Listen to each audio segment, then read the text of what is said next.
4 வழிச்சாலையில் நம்ம எல்லாரும் காரில் பயணம் செஞ்சுருக்கலாம். புதுசாக மே 1ஆம் தேதியிலிருந்து புதிய திட்டத்தை நிதின் கட்கரி அவர்கள் கொண்டு வர போகிறாங்க. என்ன அப்படின்னா, நம்ம எல்லாருக்கும் தெரியும் ஃபாஸ்டாக். நம்ம அந்த டோல்கேட்டை தாண்டறதுக்குள்ளே பார்த்தீங்கன்னா நம்ம பயணம் செய்கிற செலவை விட அந்த செலவு தான் அதிகமாக இருக்கும். இன்றைக்கி அதுக்கெல்லாம் ஒரு விடிவு பிறக்க போகுதுன்னு நினைக்கிறேன். மே 1ஆம் தேதி வரக்கூடிய திட்டம் என்ன அப்படின்னா, இனிமேல் நீங்கள் காசும் கொடுக்க வேணாம், ஃபாஸ்டாகும் எடுக்க வேணாம். என்ன சொல்ல வர்றாங்க அப்படின்னா, ஓபியுங்கிறாங்க.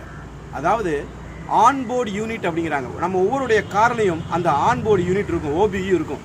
இந்த ஓபிக்கும் நமக்கு மேலே இதில் சுற்றிக்கிட்டு இருக்கக்கூடிய குளோபல் சேட்டலைட், அந்த ரெண்டுக்குரிய கனெக்ஷனில் நம்முடைய ஜிபிஆர்எஸை பயன்படுத்தி நம்ம எவ்வளோ தூரம் பயணம் செஞ்சுருக்கிறோமோ அதற்கு உரிய கட்டணம் மட்டும் வாங்க போகிறதா சொல்கிறாங்க. இதுக்கு இஸ்ரோ பெருமளவில் கை கொடுத்துருக்குறாங்க. அதாவது இந்தியன் ஸ்பேஸ் ரிசர்ச் ஆர்கனைசேஷன் என்ன சொல்கிறாங்க அப்படின்னா, ஜிஎன்எஸ்எஸ்ங்கிறாங்க, குளோபல் நேவிகேஷன் சேட்டலைட் ஸ்கீம் அப்படிங்கிறாங்க. இது என்ன பண்ணும்னா, நம்ம காரை ட்ராக் பண்ணும், எத்தனை கிலோமீட்டர் நம்ம 4 வழிச்சாலையில் பயணம் பண்ணியிருக்கோமோ அதுக்குரிய கட்டணம் மட்டும்தான். அதுவும் என்ன சொல்கிறாங்கன்னா, முதல் 20 கிலோமீட்டர் கட்டணம் கிடையாதுங்கிறாங்க. அதற்கு பிறகு நம்ம எவ்வளோ தூரம் பயணம் செய்கிறோம். இப்போ நம்ம ஒரு 4 வழிச்சாலையில் போகிறோம்.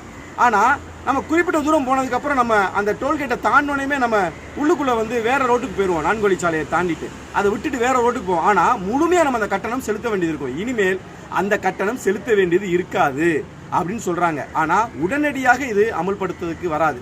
முதல்ல என்ன சொல்கிறாங்கன்னா, பெங்களூர் மைசூர், இல்லைனா பெங்களூர் சென்னை, இல்லைனா பானிபட் அண்ட் சிசார் அப்படிங்கிற இந்த நெடுஞ்சாலைகளில் மட்டும்தான் முதல்ல கொண்டு வர போகிறதா சொல்கிறாங்க. ஆனால் இதில் மிகப்பெரிய ஒரு நெகட்டிவ் பாயிண்ட் என்ன அப்படின்னா, நம்மளை எந்த நேரமும் நம்மளை கண்காணிக்கலாம். நம்ம கார் எங்கே போகுது, எங்கே வருது, நம்மளுடைய ப்ரைவசி இதில் போயிடும் அப்படிங்கிற ஒன்று மட்டும்தான் இதில் நமக்கு நெகட்டிவாக தெரியுது, எதிர்மறையாக தெரியுது. மற்றபடி இது ஏதோ ஒரு சரியான திட்டம் போல தெரியுது. ஏன்னா எத்தனை கிலோமீட்டர் நம்ம பயணம் செய்கிறோமோ அதற்கு மட்டும்தான் இனிமேல் கட்டணம் செலுத்த போகிறோம் அப்படிங்கிறது தான் சொல்ல வர்றாங்க. பார்ப்போம் மே 1ஆம் தேதியிலிருந்து என்ன நடக்க போகுது.